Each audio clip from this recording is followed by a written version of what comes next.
किया जाए, जो हमारे महत्वपूर्ण जो संस्थान हैं और जो प्रतिष्ठान हैं उनकी सुरक्षा के लिए किस तरह के जो उपाय हैं वो किए जा सकते हैं। इसके साथ साथ ही अगर हमला होता है तो उस समय जो नागरिक हैं उनके जान माल की जो सुरक्षा है वो किस तरीके से हो सकती है, ब्लैकआउट किस तरीके से किया जाए, तो ये तमाम तरह के जो दिशा निर्देश हैं वो गृह मंत्रालय ने दिए हैं। तो आप समझ सकते हैं कि काफ़ी महत्वपूर्ण ये दिशा निर्देश हैं, क्योंकि जिस तरह के हालात आप देख रहे हैं कि पाकिस्तान ने जिस तरीके से आप देखें कि आतंकवादी हमला किया और उसके बाद तमाम तरह के जो पाकिस्तान अपनी तरफ से तमाम तरह के जो उपाय है वो कर रहा है और एक तरीके से धमकी देने की जो कोशिश है वो पाकिस्तान की तरफ से लगातार की जा रही हैं। यही कारण है कि गृह मंत्रालय ने उन तमाम राज्यों को ये स्पष्ट दिशा निर्देश दिए हैं कि ये तमाम उपाय हैं उनको किए जाने की ज़रूरत है। और आज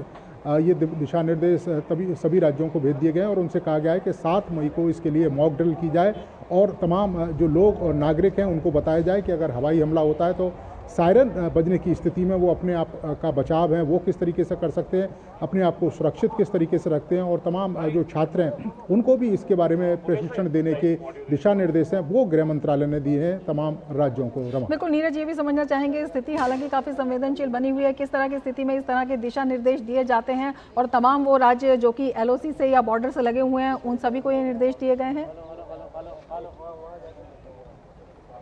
देखिए, बिल्कुल कई राज्यों को ये निर्देश दिए गए हैं और उन राज्यों में LOC से सटे हुए जो राज्य हैं वो भी शामिल हैं। इसके अलावा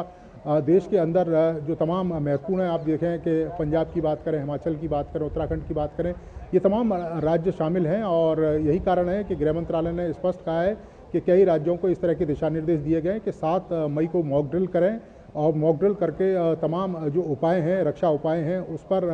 जो प्रशिक्षण है वो भी लोगों को दिया जाए, किस तरीके से बचाव किया जा सकता है, किस तरीके से हवाई हमले की स्थिति में जो नागरिक हैं वो निकलकर सुरक्षित स्थानों पर पहुंच सकते हैं। इसके अलावा जो हमारे महत्वपूर्ण जो संस्थान हैं, प्रतिष्ठान हैं, उनकी सुरक्षा किस तरीके से की जा सकती है, ये तमाम तरह के दिशा निर्देश गृह मंत्रालय ने राज्यों को दिए हैं। और 7 मई को इसके लिए एक मॉक ड्रिल करने के लिए भी गृह मंत्रालय ने बुलाया। बिल्कुल नीरज, आपसे ये भी समझना चाहेंगे, आज अगर हम दिन भर देखते हैं तो जो बैठकें हैं उनका सिलसिला लगातार जारी रहा है और पाकिस्तान पर लगातार जिस तरह से शिकंजा कसा जा रहा है, जिस तरह से पाकिस्तान को एक बेहतर मुंहतोड़ जवाब दिया जा रहा है तमाम मोर्चों पर, किस तरह की बड़ी तैयारी सरकार की?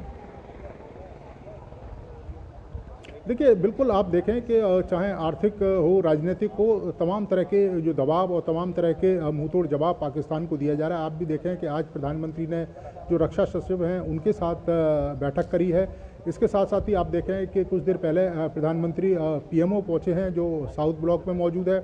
इसके साथ साथ ही आप देखा होगा कि खुद जो गृह मंत्री हैं वो भी गृह मंत्रालय में मौजूद हैं। और जो दिल्ली के अंदर जो तीनों कानून हैं, चाहे हम नागरिक सुरक्षा संहिता की बात करें, साक्ष्य संहिता की बात करें और न्याय संहिता की बात करें, इनको लेकर भी एक रिव्यू बैठक हुई है जिसमें दिल्ली की मुख्यमंत्री रही हैं। इसके अलावा दिल्ली के उपराज्यपाल और दिल्ली के पुलिस कमिश्नर हैं उस बैठक में शामिल रहे हैं कि इन तीनों कानूनों का पालन है वो दिल्ली के अंदर किस तरीके से किया जा रहा है, क्या किसी तरह की कोई परेशानी आ रही है। तो इसको लेकर भी एक जो बैठक है वो गृह मंत्रालय में हुई है। इसके साथ साथ ही प्रधानमंत्री अभी भी इस समय PMO में है जो साउथ ब्लॉक में है। और जो जानकारी हमें आ रही है कि राहुल गांधी भी नेता विपक्ष PMO पहुंचे हैं और प्रधानमंत्री के साथ वो मुलाकात कर रहे हैं। जो जानकारी निकल कर आ रही है कि CBI डायरेक्टर की नियुक्ति को लेकर ये जो बैठक है वो चल रही है, क्योंकि कुछ देर पहले ही प्रधानमंत्री पहुंचे हैं, उसके बाद राहुल गांधी उस बैठक में पहुंचे हैं। तो तमाम आप देखें कि पूरा दिन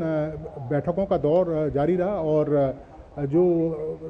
प्रधानमंत्री ने तमाम न केवल लोगों से मुलाकात करी, जो खासतौर से आप देखें कि जो सचिव हैं, रक्षा सचिव हैं, उनके साथ मुलाकात की। इधर गृह मंत्री भी दिल्ली के अंदर जो तीनों कानून है उसको लेकर लगातार जो रिव्यू बैठक है वो करते रहे। निश्चित तौर पर तमाम बैठकों का सिलसिला जारी है, आप नजर बनाए रखिए। नीरज, बहुत शुक्रिया तमाम जानकारी के लिए, आगे भी आपसे जानकारी लेते रहेंगे। फिलहाल शुक्रिया पूरी जानकारी